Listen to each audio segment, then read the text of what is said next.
Hello and welcome to Into the Woods with Holly Wharton. This podcast has evolved over the 5+ years since it first launched. From now on, I'm going to be talking about deepening your connection with yourself, taking inspired action, and really trusting yourself and your intuition. And also mindset, of course, but mindset of all kinds, not just business mindset. I think. Things are changing for me, as you may have noticed if you've been following me online or listening to this podcast, so anything goes here. I hope you stay along for the ride. Thank you so much for joining us today, and now let's get into this week's episode. Hello and welcome to the Into the Woods podcast, episode 344. This is your host, Holly Wharton, and I'm back with another co-hosted episode with the fabulous Joanna Hennon. So today we are talking about how to fully accept the parts of yourself that don't fit in with your self-image. So this topic was inspired by a listener who wrote in with something that she was specifically experiencing in terms of not fully accepting all the kind of the weirdness in herself and certain parts of herself that conflicted with other parts and it didn't fit the image that she wanted to project. And I thought that was a really interesting topic. And this is something that Joanna and I have talked a little bit about in the past. And there have certainly been many times in my past when I felt ashamed of my likes and dislikes. And there have been times when I've hesitated to be open about certain aspects of myself. It was like I thought I had to fit into a certain identity, and all the parts of me that didn't coincide with that identity were invalid. And of course, that's not how it actually works, and life is a lot more fulfilling when we can just accept ourselves for who we are. Not only that, but also share these aspects of ourselves with other people in our lives. So, what are you going to learn today? We're going to talk about how to accept all of yourself. We discuss why it's and or, not either or. It's not black and white. We discuss how to accept the opposites within yourself. We discuss why it's impossible to fit yourself into a mold if you truly accept yourself. You just can't fit. We also talk about why it's so important to discuss why we like these guilty pleasures and to share these guilty pleasures with the people in our lives. And finally, we talk about how to get started today with accepting your guilty pleasures and how to talk about them with others. So, I hope you enjoy the episode. Hey, Joanna. Hi, Holly. How are you? I'm good. How are you? Good. I'm looking forward to today's episode. Me too. So today we are talking about accepting the parts of us, of ourselves, that don't fit in with the self-image that we have for ourselves. And this episode was inspired by an email that I received from a listener. And we've edited the email so it's not quite so specific because it contained a lot of kind of personal details. So I'm going to read the edited version. My weirdness isn't so weird for others, but I just have things that I prefer not to admit. I love telling people some things about me, but I'm not too keen to share others. Like it took me years to admit that I like watching girly movies because I see myself as a tough person, someone who likes outdoor stuffs, who is ambitious and courageous. Also because I like to be seen as an intelligent person, and the guilty pleasure of reading a girly magazine or watching a girly movie somehow doesn't fit that image. And I think a lot of us can relate to this. I certainly can. Yeah, me too. Totally. Just for the record, I'm a totally girly magazine and girly movie person. My husband said the other day, like, do we ever watch anything that's not set in a high school? Rarely. Very rarely. Really? Oh my God. And you like chick lit. Yeah, and I really enjoy chick lit. I just find it just happy. I really find joy in it, I have to say. That's really funny because I sometimes listen to like crappy pop radio and my husband hates it because he has very like defined music tastes and he's really into music. And one time he asked me, he was like, what do you see in this music? This is really crappy music. And I was like, it just sounds happy. Yeah, I live with a musician as well, so we've had that music snobbery conversation many times. I don't care if it's not like properly good music. Yeah, exactly. Or literature, as long as it makes me feel good. Exactly. And I think that's kind of the core of what we're going to be talking about today. I think a lot of times we deny ourselves the pleasure of doing something, or we deny ourselves the opportunity to talk about these things because they don't fit the image that we have for ourselves or the image that we want to project about ourselves. But yet these are things that make us happy.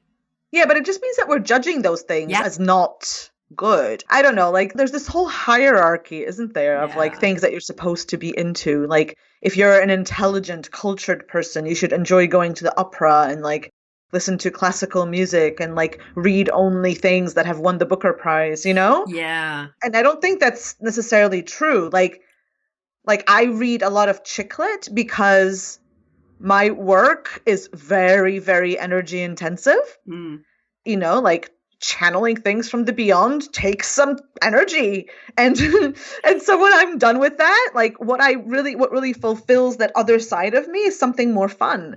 So I don't want to like go listen to something serious. I know I've stopped going to this and even I think that this sounds horrible, so I still judge myself for this. But for example, I've stopped going to serious plays. or watching like serious movies. I like to be entertained when I'm in that part of my day. Yeah. And so I just stopped. And that means that like people are, you know, when I get an invitation or something to go see something like culturally appropriate for my age, I'm often like, meh, I think I'll stay home and watch Gilmore Girls or Buffy, you know? How do you feel about admitting that publicly? A little bit uncomfortable, you know, if truth be told, because I do consider myself an intelligent person who should like those things. And in fact, like I used to pride myself on being, you know, very knowledgeable on those kinds of topics. And it's only like in the process of allowing myself to be fully me and really live a life that fulfills me that I let go of some of those things that I didn't need anymore. And that's not to say that if those things fulfill you, then, you know, that's fine. Yeah. But for me, at this point in my life, they don't. Yeah. That might change. That was certainly different before. You know, there was a time in my life when things like that really, you know, like serious plays or serious movies that made me think about serious issues. Like documentaries. You know, like that was very fulfilling. Yeah. But not right now. I mean, I guess the point of our whole conversation today will be to just let yourself be you. Yeah. Give yourself permission to be you and do the things you enjoy doing and to share that experience with others so that other people know this stuff about you because it's a part of who you are. The thing is, I think there's so much gatekeeping in the world. Like people who say, oh, if you're like this, you should like this. And if you're like that, you should like that. Like people that say that like listening to audiobooks isn't actually reading because you're not like looking at the words with your eyes, which I think is absolute bullshit. Yeah, it is. And like, or people who judge TV. I remember reading a very, very like an in-depth intellectual type post about reading and movies and television and all that stuff. And I remember like it really struck me that the point it was making was that like before we had TV, people would read long books and short books and series and all this stuff, right? And now people still read. I mean, the person who wrote this was a hugely like avid reader of all sorts of literature. But she said like now we do have TV. So, and it's not like, just like there are trashy books, there's trashy TV. Yeah. But there's really quality stuff that, you know, TV series can be likened to book series. And so they should be treated in that same way. They should be treated based on their content and style and the issues that they tackle rather than dismissing it because of the medium. Yeah. Yeah. But also, even that statement is judging trashy TV. Yeah. Yeah. Okay. I'm a judger of trashy TV. But that's the thing, like what I consider to be trashy TV is different from what you consider to be trashy TV, which is different from the person who listening to this, what they consider the trashy TV. So like, it's going to be different for everybody. No, it's true. And that's why it doesn't matter. Like someone's always going to be judging you somewhere. Oh my God, I have so much stuff coming up, Holly, and I'm like, no. There's really like some trashy TV that you should not be watching. I don't think I want to like list it here in case people hate me. But there's definitely like some trashy TV that like I have a big problem with. Okay, so me too. Like there are some things that I just think, oh my God, why do people watch that? But in the same way that you find chick lit and high school comedies to be relaxing and entertaining after a hard day's work of doing like channeling, like I'm sure some people think like has that same effect for people who watch trashy TV. Yeah, I suppose like I still think that there's some TV that has no value. It's not about it having value. I think my problem is that like I feel like some of the stuff, it's not just limited to TV. Like a lot of the stuff in the media and books and on TV and whatever, like it's almost designed to dumb us down. Yeah. Or to make us more ignorant or to brainwash. Yeah. You know, or to set along a certain path. Yeah. And I don't particularly want to get political in this particular conversation, but No. I think Brexit was something like that, right? Like for me, a lot of it was the media setting things up for years and years and years. Yeah. And so then I do have a problem with people reading, quote unquote, trashy media and relying only on that for their information and making all their decisions based on that. Right. Okay. So that's different. See, when I was thinking trashy TV, I was thinking of, I don't know, certain reality TV shows that aren't very highbrow. But yeah, I think some media is dangerous.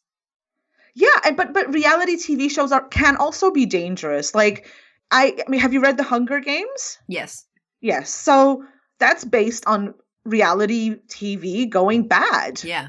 I mean, being taken too far. Yes. Right? And we think it's impossible and it's only fiction. And yet, when our history started back in Roman times, that's exactly what we did. We put people in an arena and watched them fight to their death. So kind of, it's like we have it in our culture almost, like in our blood. Like we've done that stuff, just not with all the high tech, like in the books.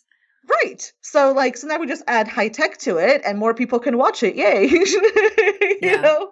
Okay, but I think that's kind of a different conversation. Yeah, I think we've gone off topic on a tangent, not off tangent. And I think this is why it's important to like pay attention to how you feel.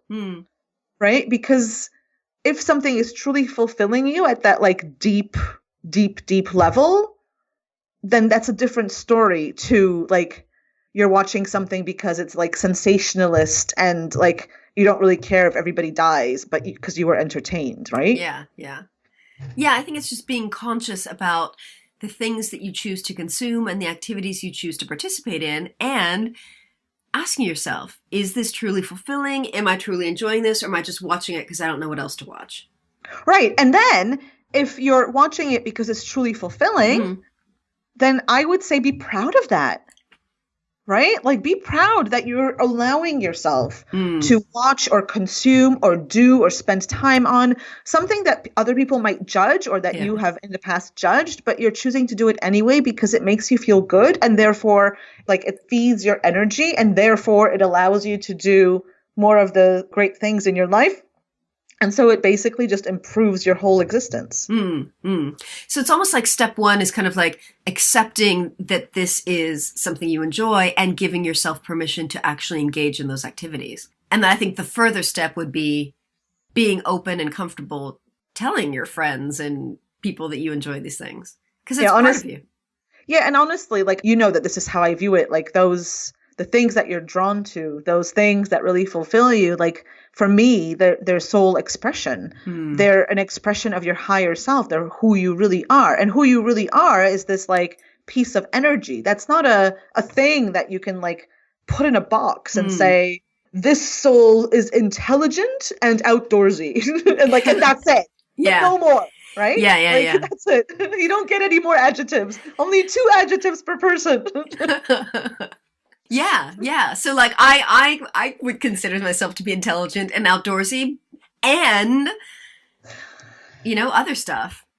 And you like Buffy. Yes. Haven't watched it in years, but I like it. I was just thinking about it the other day. Well, it is a very intelligent show, actually. I don't consider that trashy, but okay. The first season was really difficult for me to get into. It was. I only watched the first season after I finished the 7th season. Oh wow! Because the friend who recommended it to me told me to do it that way. Oh, interesting. Yeah. because the first season actually put us off so much from it. We stopped, but then so many people in my life had said to me, like, it's so good, it's so good, it's so good. I was like, okay, I'll just slog through the first season. And I did, and then it did get better. Yeah, so my friend Larissa got me to watch it, and she said start with the second season. Okay, interesting. So for those of you listening, this is how to watch Buffy if you've never watched it before. Or if you've tried and thought it was awful. The first season is bad. Leave it till the end. Okay, so anyway. What you are illustrating, I think, is really important. It's something that I talk about a lot, is this difference between and or. Yeah. So you are like this infinite being born into, so incarnating into a physical body in a physical space with certain limitations and certain stuff, right? Mm-hmm. And so when you come here, you're kind of an infinite all kind of being put into a space where you think you're made to choose on every step of the way, basically, right? Either or. It's either this or that. Like, what do you want? Black or white? Yeah, black or white, good or bad. Yeah. Right or wrong. Yeah. There's no gray area. It's just black or white. And as a child, that's what you're taught, right? There are certain things that are good, certain things that are bad. And we're used to living in this world of duality. So you can either be like the cheerleader or the nerd, right? Mm-hmm. Like, all those roles are very either or. You can't be both. You can't really be a smart cheerleader. Although, again, Buffy. I don't know why this is coming up. All our examples come from Buffy. I think it is because I think these kind of archetypes or personalities or cookie cutters come a lot from the media that we consume. Okay, Buffy aside, because that was a weird show. Yeah. That's not normal. But like we grow up seeing like the jock, the cheerleader, the nerd, the smart girl, the shy girl. Like there are all these kinds of archetypes in television, film, television, books. Yeah. And so I think that also perpetuates the fact that we feel like we have to find a box to fit into. Yes. And I remember being in high school and being like, really confused because I was a smart kid. I was not a sporty kid. I was not good at athletics at all. So I thought I was smart, not sporty, because I thought you had to be either or. But I also dressed in black every day. And that was confusing to me. That doesn't fit. Yeah. So like I didn't know what box to put myself into. And it was really confusing to me for a while because I felt like I had to pick a style and then fit everything in there. But like some of my clothes didn't fit into, it was so confusing to me. Yeah.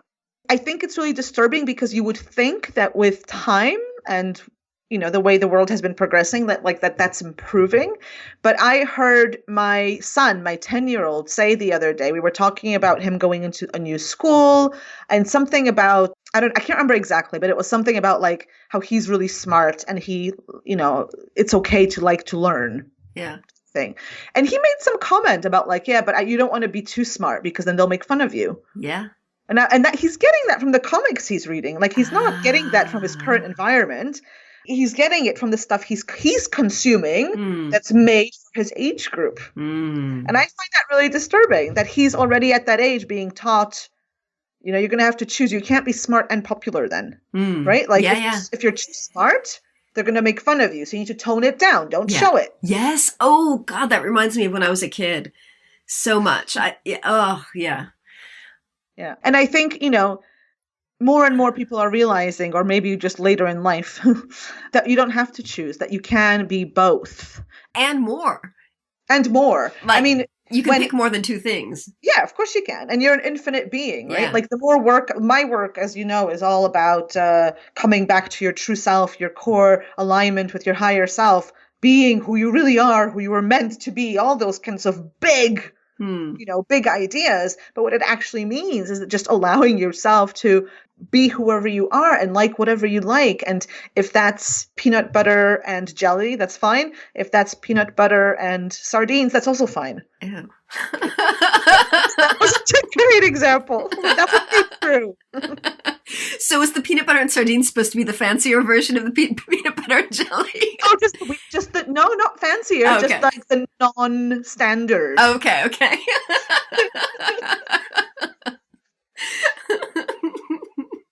Yeah. Ew.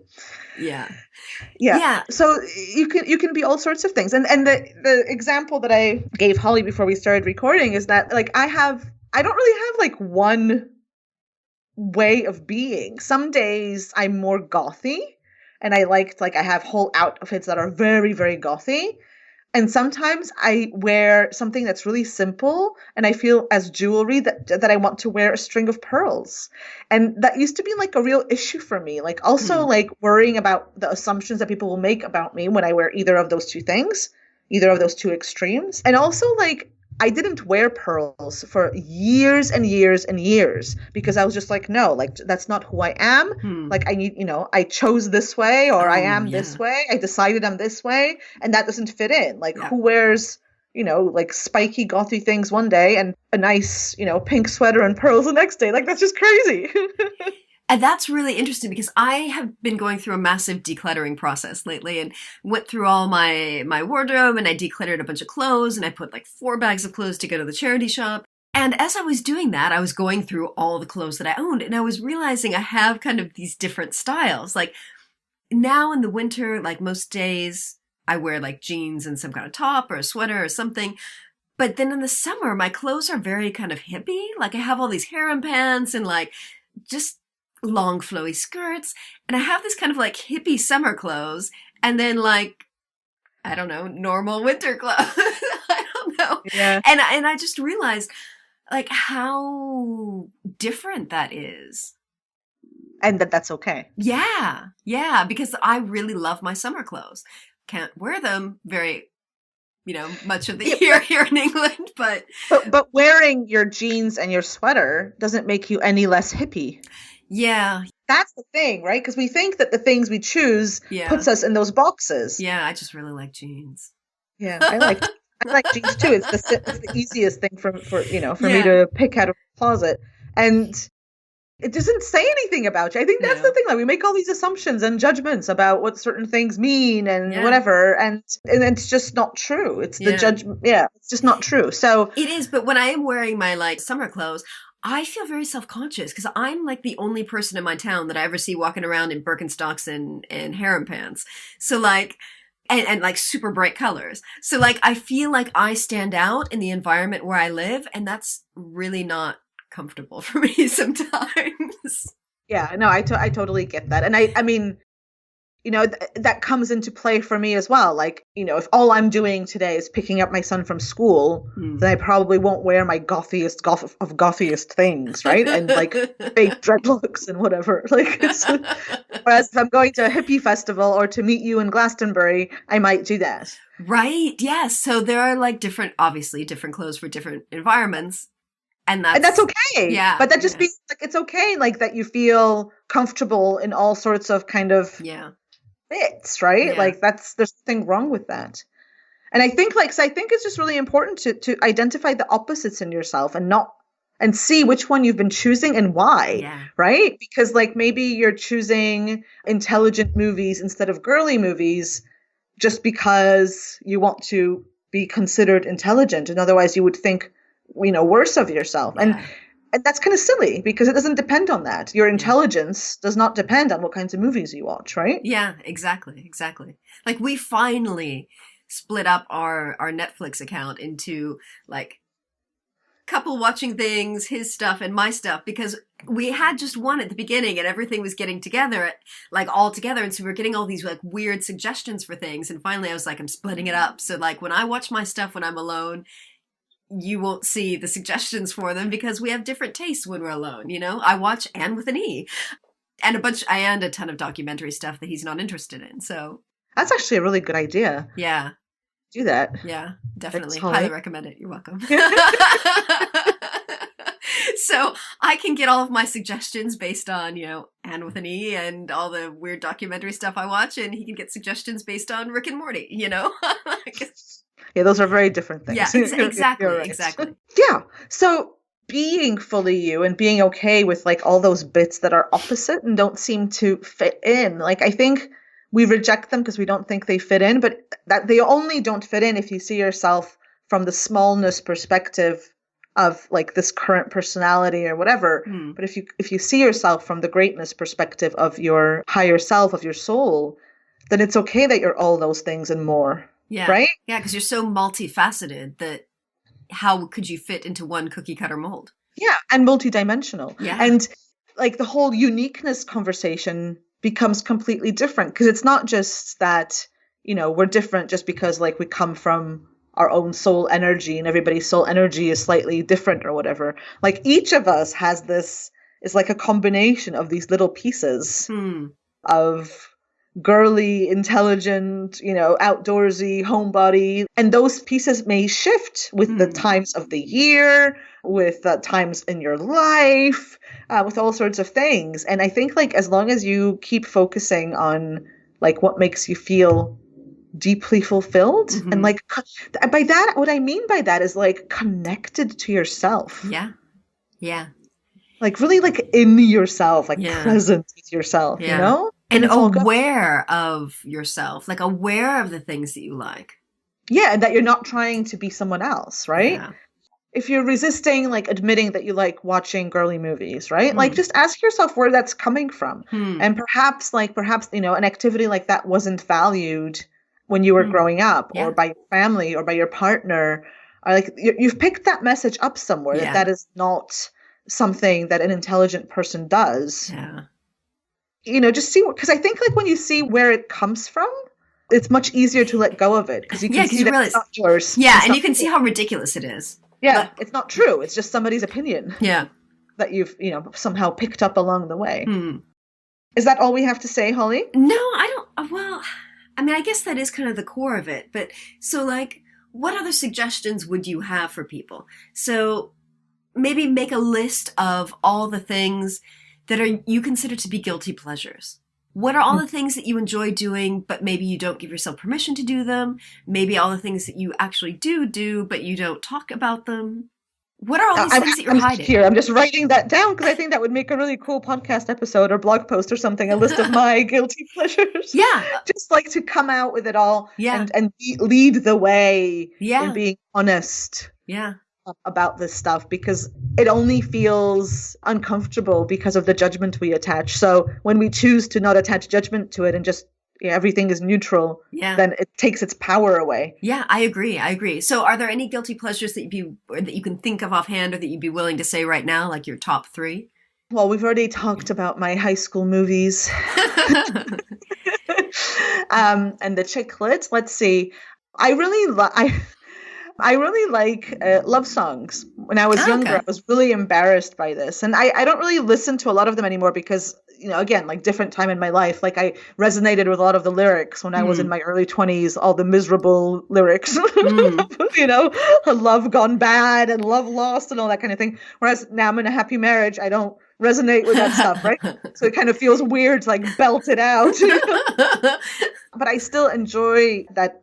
I don't know, the emotion behind it. Yeah. I think like a lot of the kind of cheesy songs from, let's say, the 80s, like the music now, I feel really old saying this, but like the music now is just different. Like I don't feel like it has that same like force of emotion. And it's like maybe a good thing and maybe not, but like I just find that, there's a difference. Yeah. And I can connect with that. How about you? Any guilty pleasures come to mind? Yeah, so I was just making some notes as we were talking about other things. Kids' books. So for the last couple of years, I've been reading, like I read all the Little House on the Prairie series again and loved them. And then I read all the Anne of Green Gables series, thanks to you. And now I'm reading the Emily Starr, which is by the same author. Yeah, I've read those as well. Oh, how did you? I really enjoy like children's books about like a girl doing stuff. But like what I really like about these is that they're all kind of like girls who live in like the countryside, kind of in the past. And I don't know, I just really like that world of like you live on a farm and you grow your own food. Like, I don't know, I really, really enjoy them. And I really had a lot of guilt and I felt very self-conscious about putting them up on Goodreads as I was reading them because I rank and I like add all the books I've read to Goodreads, and of course that makes it public. And I really hesitated to put them up there because I felt really self-conscious about that. See, I find that really like just funny because I love books like that as well, and I don't consider that a guilty pleasure. So whatever I picked up and you picked up along the way is just a very different way of looking at the same thing. Yeah. Yeah. Well, for me, it's like, I'm 46 years old. Why am I reading children's books? See, but I don't feel that way about children's books, maybe because like, I don't know, like maybe because I value nostalgia or something. Yeah. But I feel that way. Like I really like young adult dystopian fiction. Oh yeah, I've read some of that too. I really like those. And then I feel like when I'm in the store, like in that section instead of like the Booker Prize section. You could be buying them for your child, your young adult. Pretend like, Shane is like 14. I don't like many of the prize winner books. I find them too intellectual, too hard going. To be honest, and I just don't like. Before, when I was younger, maybe I had different priorities. I don't know. I felt like they were worth it. Yeah, because they're all obviously good. Yeah. They won a prize for a reason. Yeah, but that doesn't mean you have to like them. Yeah, but I don't. For me, like the effort isn't worth it anymore. So I shop in the young adult section instead. Yeah. But you also have a Kindle, so you can shop on your Kindle and no one can see what you're reading. That's not accepting all the parts of you. I know. And this one time I was on a train and I was reading Tess of the D'Urbervilles, which is like the most, have you read it?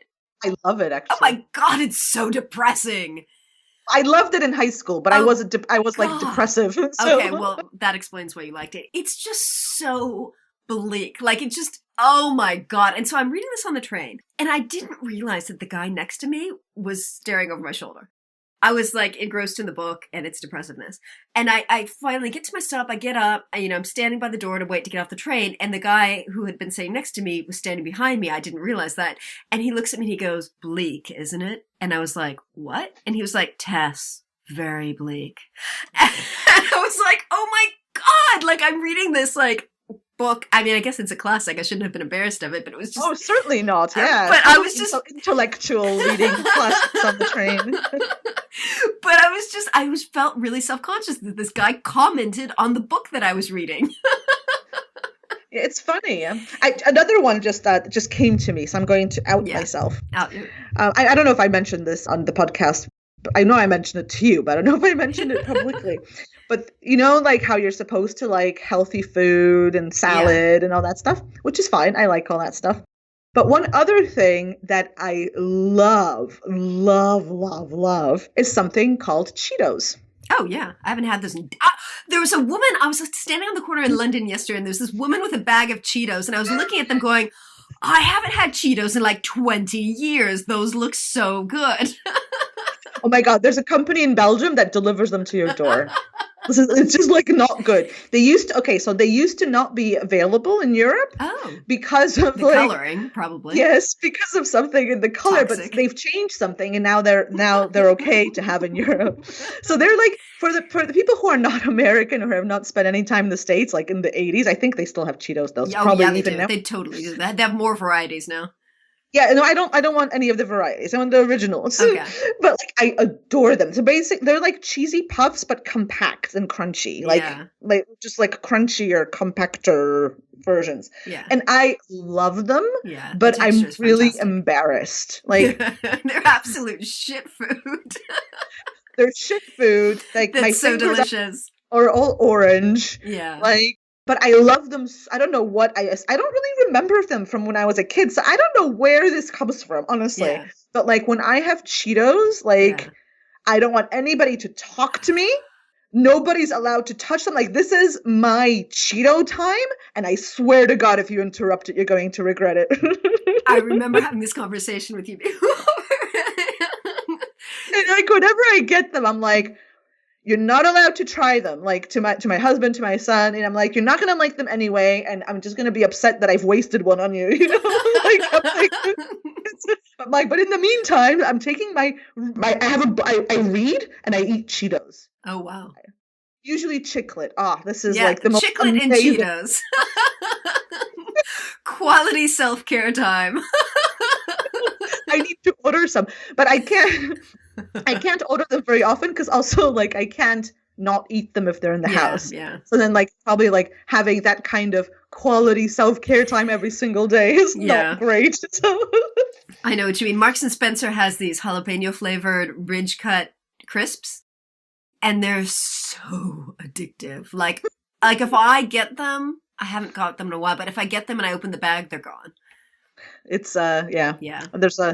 they put something in there, of course, too. Oh yeah, I'm sure. So, These foods are so like intelligently food scienced to the point that like they're engineered to be addictive. Yeah. Yeah, there's actually a book about that I started reading. I never finished it, but I thought it was fascinating.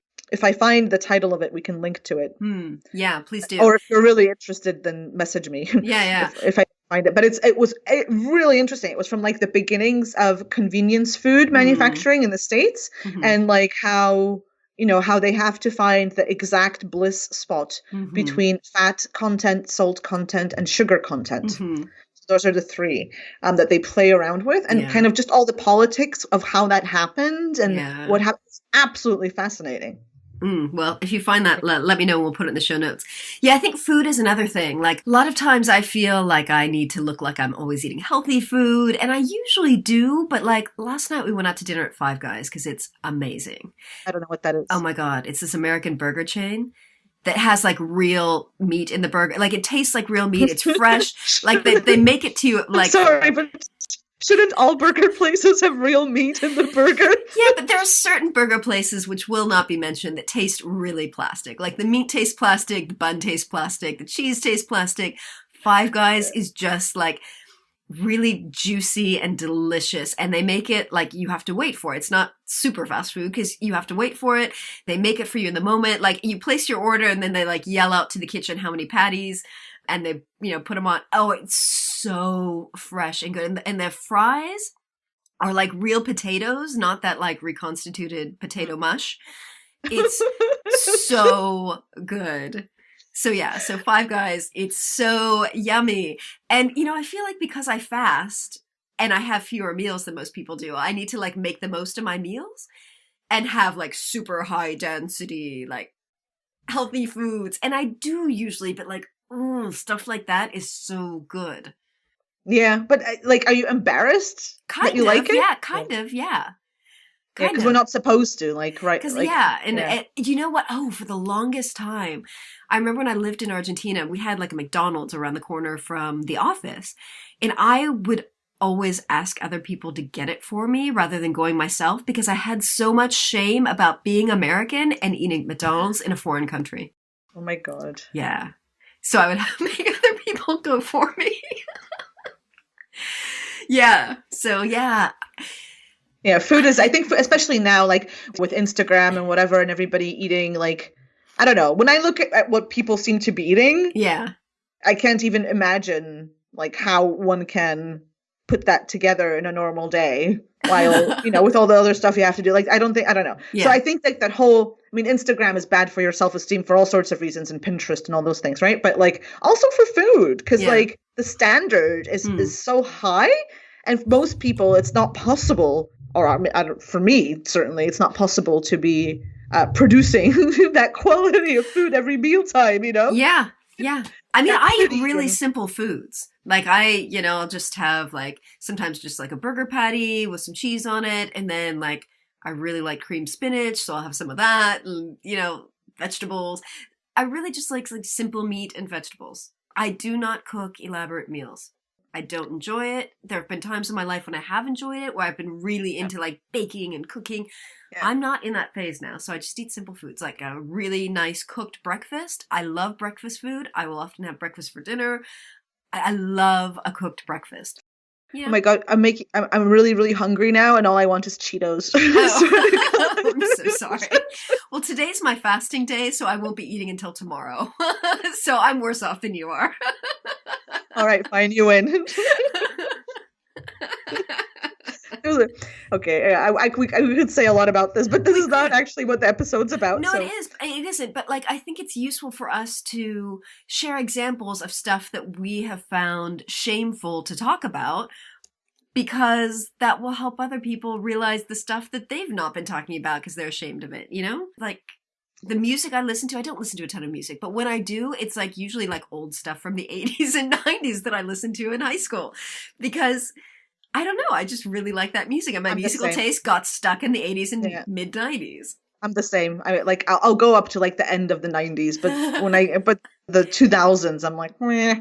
Yeah, I'm the same. I think it's because there's an emotional connection for me with that music. Me too. Yeah. Me too. And everything else is like, I was just thinking that like one of the things that I was recently embarrassed about was, well, not that recently, a couple of years ago now, but was the fact that I don't read newspapers, basically. I remember like someone was shocked really? that I don't read any newspapers.